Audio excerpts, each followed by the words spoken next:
Hey everyone, my name is Kyle Goshik, and this is my presentation on selecting rich texts for instruction. The purpose of this is to kind of describe the different genres of rich texts and the importance of implementing them in your classroom for the students. So, selecting rich texts for instruction is a really crucial part of the class because it allows students to engage with more complex language, diverse perspectives, deeper content, and it can significantly enhance their comprehension, their vocabulary development, their critical thinking skills, and overall knowledge building, and it can promote a real deeper understanding of the subject matter beyond just kind of basic facts. Essentially, rich texts provide a richer learning experience by exposing the students to nuanced ideas and language structures that foster a more robust learning process.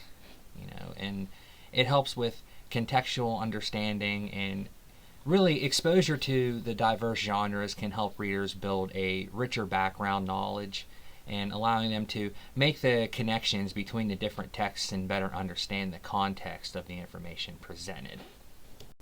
Okay, so let's analyze the different genres of rich text. You have your informational, which is sort of a nonfiction type of writing aiming to teach the readers about a specific topic. These informational texts can be found in your science, history, math, language arts textbooks, instruction manuals, and the characteristics, they kind of focus on facts. They use precise vocabulary, structured, organized. They have elements like headings, bold print, captions, stuff like that, and they often cite the reliable sources where the information came from and giving you some background on how they came to write this informational form of text.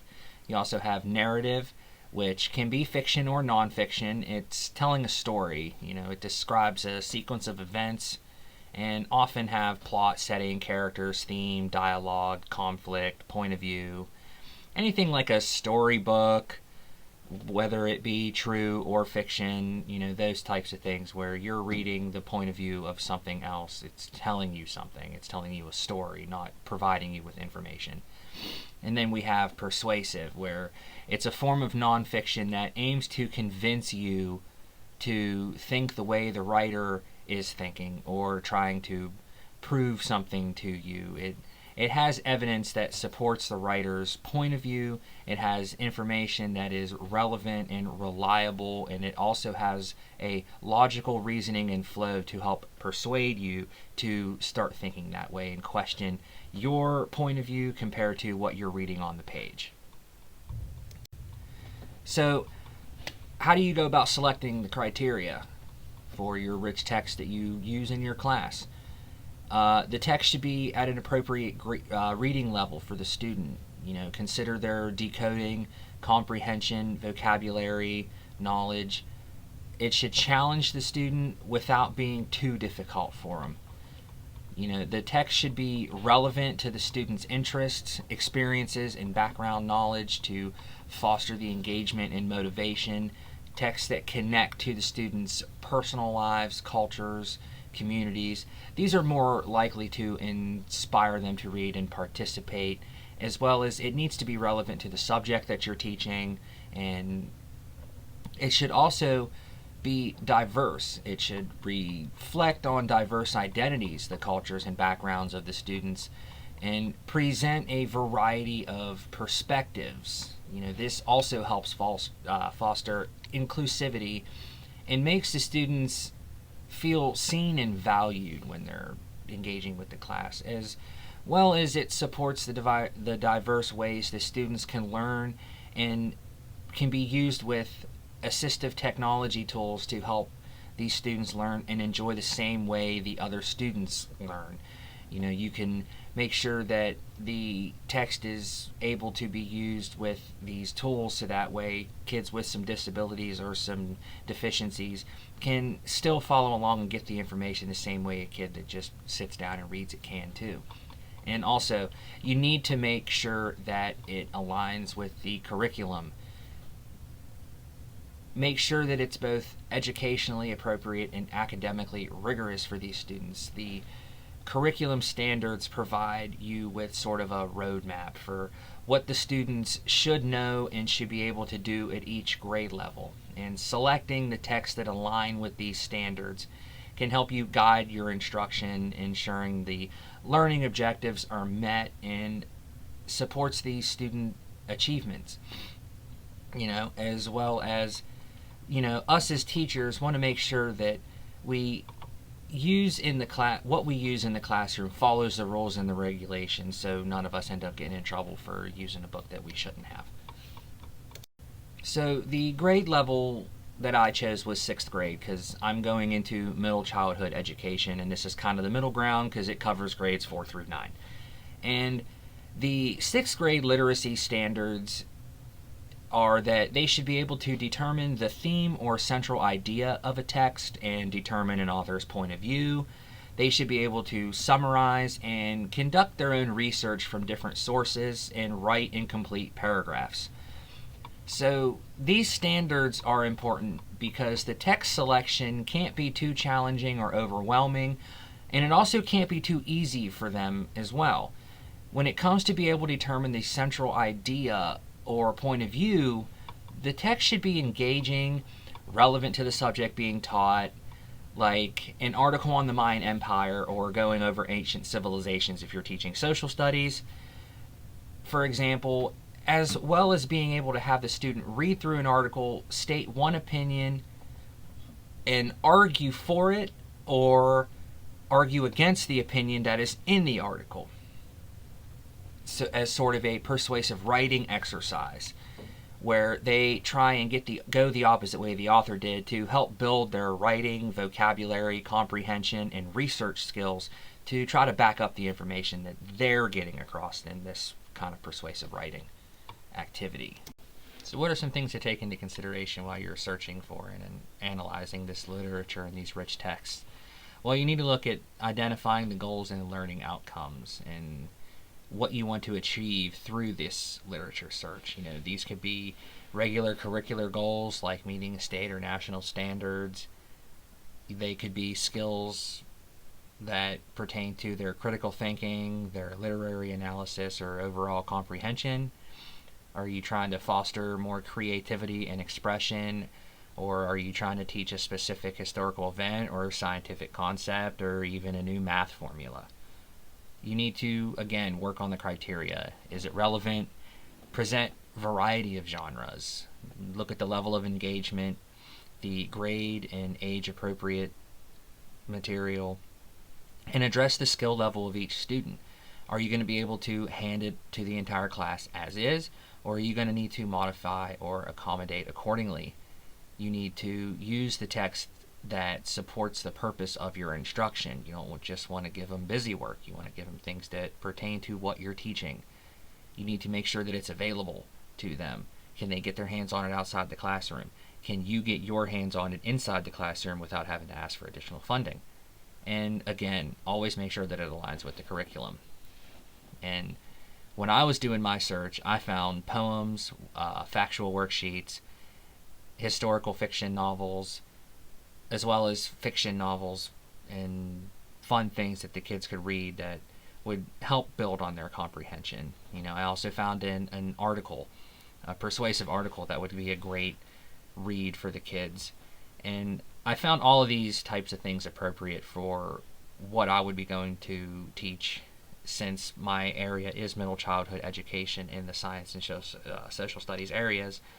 I'll be dealing with either a science or a history class, and being able to expose the students to various forms of texts that pertain to the subjects would really help build on their overall comprehension, their vocabulary skills, their decoding skills, etc., as well as work on some perspective taking while reading a book or going through the persuasive article. I can justify the selection of these texts because they would be relevant to the subjects and the students. They'd be diverse enough to where it wouldn't just be focused on a textbook. It would teach them to comprehend and find the central points and ideas of different forms of texts, like a poem or a graphic novel or a informational worksheet or a, like I said, the persuasive article, which all of these would encourage critical thinking about what's going on in these. These aren't just our normal simple textbook readings. And it can emphasize on determining the points of views of the poems, the narrative stories, the articles, etc., and try to get the main idea of all these different types of texts, as well as prompting them to conduct their own research and summarize what they've read and ask themselves questions about what they're reading while they're reading it, modeling metacognition along the way. And it can all be a fun and engaging for students, leading to better comprehension due to them being more excited and inclined to read and work on it. And all of these things align with sixth graders should be able to comprehend the different forms of texts and find the central points of what an author is trying to get across, as well as being able to write complete paragraphs and conduct their own research. All of the things that I found can fall right under those standards. So what are some different ways I can implement these texts that I found into the classroom? Well, for starters, on day one, I can present the class with the article on why homework should be given. It's an easy read, it's really well laid and thought out, and it can give insight to the students on how persuasive text should be done, and it can prompt them to think about the author's point of view and develop their own opinion and even a counter argument, prompting an activity where I can be like, hey, all right, we just went through this persuasive article telling you why homework is good. Try to persuade me otherwise. Try to convince me to not give you any homework. It would be a really great activity to assess their current reading comprehension, as well as their writing skills, their vocabulary, grammar, sentence structure, and give you a good idea of right off the bat where a student may be struggling in any of these areas, so you can move on forward from there. The informational type of a text that I found was a really cool worksheet that deals with embracing cold weather.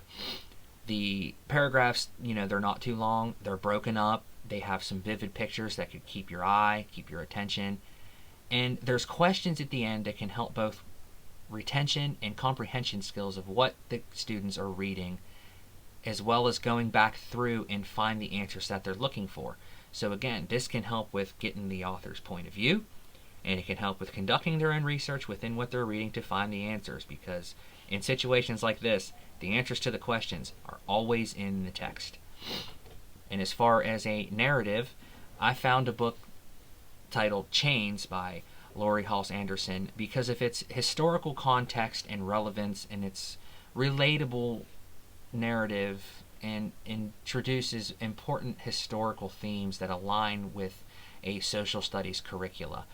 It can be a great read along with the teacher and the students. We can take turns reading paragraphs or pages. The students can take it home and then come back, and we can review together what we went over the previous day, and as well as if they had to finish a chapter or so many pages at home, we can do a brief review of that to see if they are retaining and comprehending what they're reading and are getting the point of what the story is trying to tell. So once you get these texts into the classroom, let's talk about some strategies for differentiating the instruction to meet the needs of these diverse students that you're going to have. You can have your assistive technology, audiobooks, text-to-speech, speech-to-text, scan pens would have translating abilities, built-in dictionaries, all these different types of things. The amount of assistive tech that can make a student's life and learning easier and better for them are just mind-blowing. There's also graphic organizers, which is again a type of assistive technology that can help a student who needs a more visual structure with activities, kind of like a Venn diagram or a flow chart, that helps organize their thoughts and analyze complex ideas. These are really useful for students who struggle with organization and need additional support with some more abstract type of content. You can explicitly teach them how to do things. You can group the students based on their current needs, allowing for more dynamic changes in group composition as a learning process rather than the fixed ability groups. And you need to know your students. Know their current levels. Know where they struggle. Know what helps them more. Know what doesn't help. Get to know them. Form bonds and relationships with your students so that way all of them can feel equal and get the learning that they need. Addressing the needs of all of your learners in a class is so important because it not only promotes this inclusive environment, but it promotes that all students are equal. You can maximize your students' potential. It encourages growth mindset by supporting students through their struggles and celebrating their progress. The main goal is that every student receive the information and teachings in the way that is best for them, so their overall academic growth and success continues to improve. So let's reflect back on the process of selecting the different types of rich texts and developing a plan to get them to your students in the classroom. It can really bring out how the variety of texts, whether it be a poem, a novel, an article, or a fun activity or worksheet, can really build on several skills for reading comprehension and overall literacy. It can also show how complex and sometimes difficult it can be to make sure you're choosing the right type of text and way of bringing it to the students in the class. From its relevancy, is it working with the curriculum and the overall learning goals? There are so many things to consider when looking for these rich texts to teach and present to your students. The diversity of it, be it disabilities, the backgrounds, learning styles, things like that. Is it able to work with assistive technology? Is there different ways that you can teach the same thing? Are there multiple different versions of the same thing to present to the class? How challenging is the material? Is it too easy? Is it too hard? Can they relate to it? Did they enjoy it? Or did they hate it? That can all be such a huge thing, and if a kid retains and comprehends what they're reading, if they like it or not. Some insights that I gathered and some implications for students definitely would be, it doesn't just have to be the textbook. Being that I'm gearing up for middle childhood education in either science or social studies, I can go so far beyond the textbook and really make it interesting and broad for the students. I had several teachers that just stuck to the textbook and gave out worksheets like, here you go, in the most boring way possible. And I don't want anything to do with that. I really want to dive into making it more fun and engaging with the students and take the effort to do my research and find material that goes along with the class and the curriculum and is following the standards, but is more fun, engaging, rich, and memorable than just what the textbook has to offer. Because all this is going to do is get the students more amped and excited to learn the material and have a better chance of comprehending, growing academically, and retaining this knowledge to use in the future. So really summing it up with some key points is you got to look at the different genres, you got to look at the criteria, you got to do your research and find the right texts. You got to make sure that you can implement it into the class. You got to have multiple ways to teach it, and proper instruction of these rich texts is so crucial for literacy growth and academic success. Selecting rich texts, those that are engaging, complex, thought-provoking, is central to fostering deep learning and intellectual growth in the students. These texts don't just help students develop key literacy skills, but it also provides opportunities to engage with more challenging concepts, diverse perspectives, and meaningful content. The value of rich texts lies in their ability to stimulate critical thinking, promote their academic vocabulary development, and just overall encourage the love of reading, because in the end, as we said, we are all reading teachers all the time. So let's get these kids to love what they read, remember what they read, and take it with them for the rest of their academic journey. Thanks for watching. And here's some references.